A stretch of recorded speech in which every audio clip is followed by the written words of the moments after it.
Adam came to Norway and he downgraded to maybe the coolest bowler I've seen. I don't really care if it makes it easier. I just don't want to climb like that. I think I fell like 40 times on that exact move, and that's when I just like...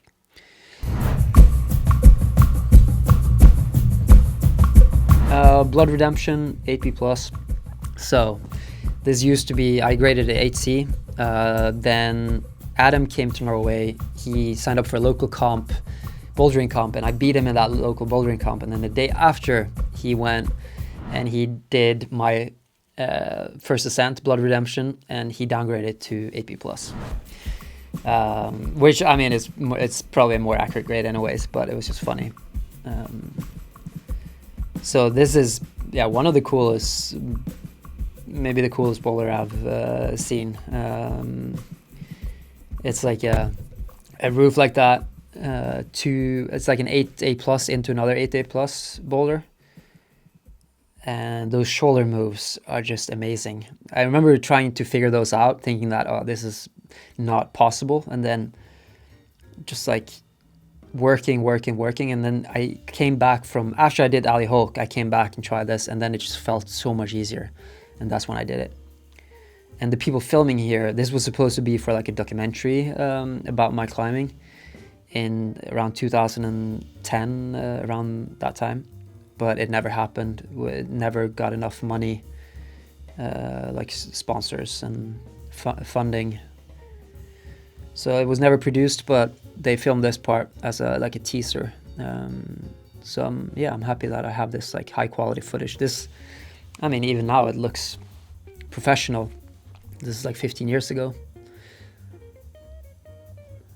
I'm wondering like how I would do if I try this now. I don't think I would be even close. Probably I couldn't even do all the moves if I tried it now. And this is a sort of bowler where you want to climb with a chalk bag. And also some people might discuss or might say that this is more of a route because it's so long. And it's always hard to, like, what should you define as a route? What is a route? What is a bowler? For me, like, it doesn't really matter. If a boulder is 8C or if it's a 9A+ route, I mean, yeah, it doesn't really, I think the easiest way to separate a bowler from a route is like if you clip into a rope, or if you use a rope, then it's a route. If you don't use a rope, it's a bowler. I mean, that would be the easiest definition, but of course you could make, I mean, you could say that, okay, well, if it's more than 12 moves, then it's a route, whatever. But for me, this is a boulder because it's without a rope and I use crash pads. So yeah, now I remember this was like a couple of hours before getting on a flight somewhere. So like this was definitely the last try of the day, and I was like so close to attempt before. And then you have this rest and you have to do this like kind of sketchy blind move at the end. So I was like pretty nervous about that.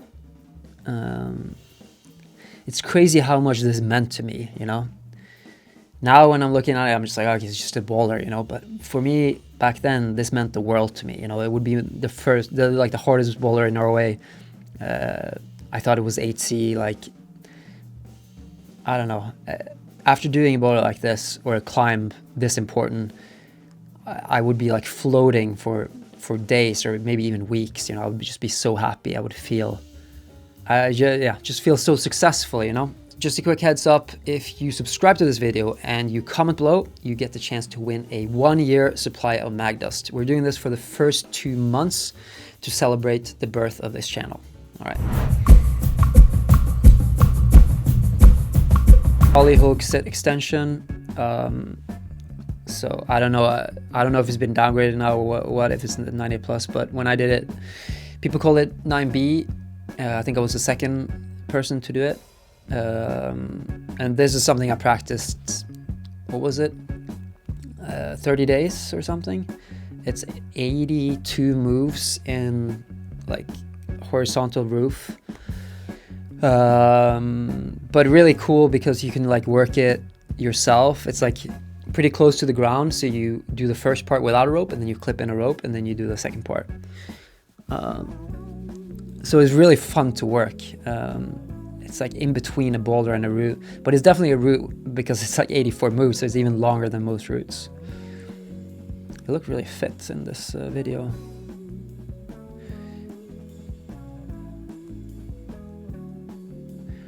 I do miss the lifestyle though. It was just so easy, you know, like the only thing, we lived up in it was like a camp, like a refugee. It's not a refugee camp, but it's they call it refuge in Spanish.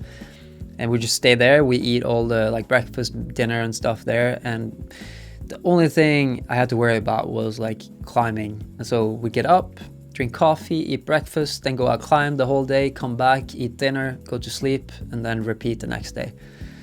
Just such an easy lifestyle. And also this was at the time where using your cell phone in other countries was like really expensive. So I would go on the internet when I got back to the camp, but during climbing and being outside, I would not use my phone at all.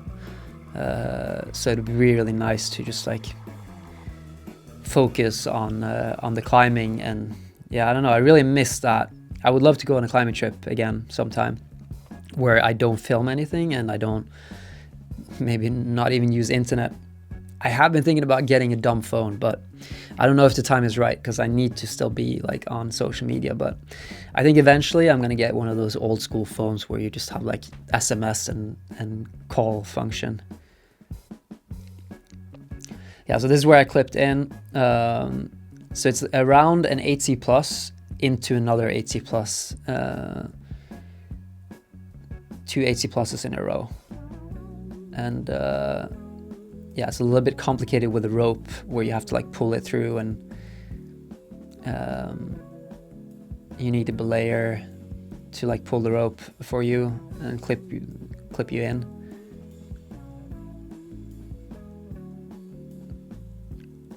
This sort of stuff really suits me too, you know. It's just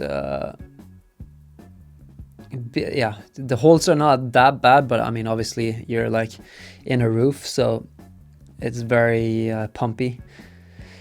And also another thing is though, people who've done this after me, they all use knee pads, which makes it very different. I mean, that's the new standard now, everyone uses knee pads anyway, so that's not something that's going to change. But I did not use knee pads, and that's a pretty big difference. Maybe I'm the only one who's done this without knee pads, I'm not sure. I used to not like knee pads, just not that I have anything like ethically against it, it's just I don't enjoy climbing with knee pads. It makes you so slow, so even though it makes the moves easier, you have to be so much slower than you normally would. It breaks up the climbing. You don't get that flow that I really enjoy about climbing, you know, when you feel strong and you just like feel like you're floating up the wall. You never get that sensation with knee pads because you always stop and you're just hanging off the knee. So basically you like do a knee pad, and then you do a couple of moves into the next knee pad, and then you just rest. And for me, that's not enjoyable. So I don't really care if it makes it easier. I just don't want to climb like that. All right, so this boulder is all in, all out. It's the first ascent that I did, close to where I grew up, Bergen. Fun fact about this place is actually that it rains more than anywhere else in the world, I think. There's signs of the moss is like a moss they only find in rainforests, so it's hard to find good conditions. This is also, I think a lot of people think that I used to be a boulder, but I used to be a lead climber. I never really went on bouldering trips. I've been a few times to Fontainebleau, one time to Albertine, but that's pretty much it. But I did enjoy going around, like finding local bouldering. I did not find this boulder, but some of my friends did, and they weren't strong enough to do it, so they gave it to me. So I don't know if you guys know, but like when you find a boulder, you usually want to get the first ascent yourself because you spend a lot of time cleaning it, like brushing all the moss off, etc. And but if you realize that, okay, this is not something I'm going to do in a very long time, then sometimes people give it away. There's also stories of people stealing ascents.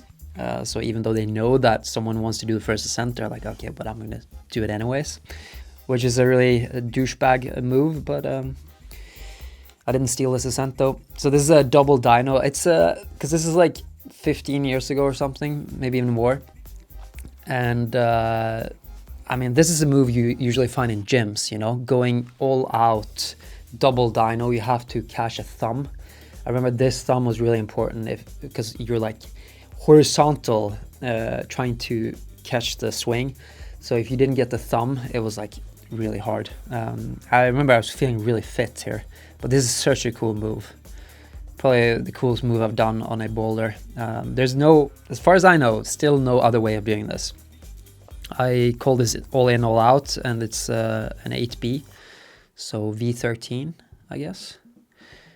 Don't know if it's still V13, if it's been downgraded or whatever, but it's a very cool boulder. The cool thing about this is when you do the first ascent, you get to name it, and also it's going to be there forever, you know, so it's something that people, many generations, hopefully from now, are going to try, and they're going to try to compare themselves to me. My guess is that people are going to be really strong because the level just keeps increasing. So in a few years, this is probably going to be someone's warm-up. Yeah, I think so. The level is just so high these days. Okay, Neanderthal, this is one that I actually didn't send. I worked on it for 3 seasons, came back to Spain every season, like working for weeks, and I would always fall on the same move. So I was getting really demotivated, and then eventually I just kind of gave it up. Probably like 9A or 9A plus up to a dyno. And it's weird how I feel like my voice sounds so different in this clip than it does now. Is that a thing? Does your voice age? It sounds so young. Yeah, that dyno, what I did there, that's where I fell. When coming from the ground, I would always fall. I think I fell like 40 times on that exact move, and that's when I just didn't enjoy it anymore, and I just left it. It just takes so much time, and I honestly didn't think I was ever going to do it. And people still ask me if I want to go back and try it. The answer is no. I do not want to go back and try it because I'm weaker now than I was then, and if I couldn't do it then, I'm definitely not going to do it now. But yeah, maybe if sometime in the future I get like crazy inspired to climb hard again and like start training again and everything, maybe I could see myself just try it at least. You know, it would be really fun to see how hard it feels now. But I would first have to get back into lead climbing because I've not lead climbed in 10 years really. So yeah, from this point, it's probably like, it's only like an 8B, 8B plus, but you don't have much of a rest. But if I only stuck that dyno, I would have done it, I think. And I was close a lot of times. So it's frustrating to have to give up a route like that, you know? Yeah, so this is the top of the route.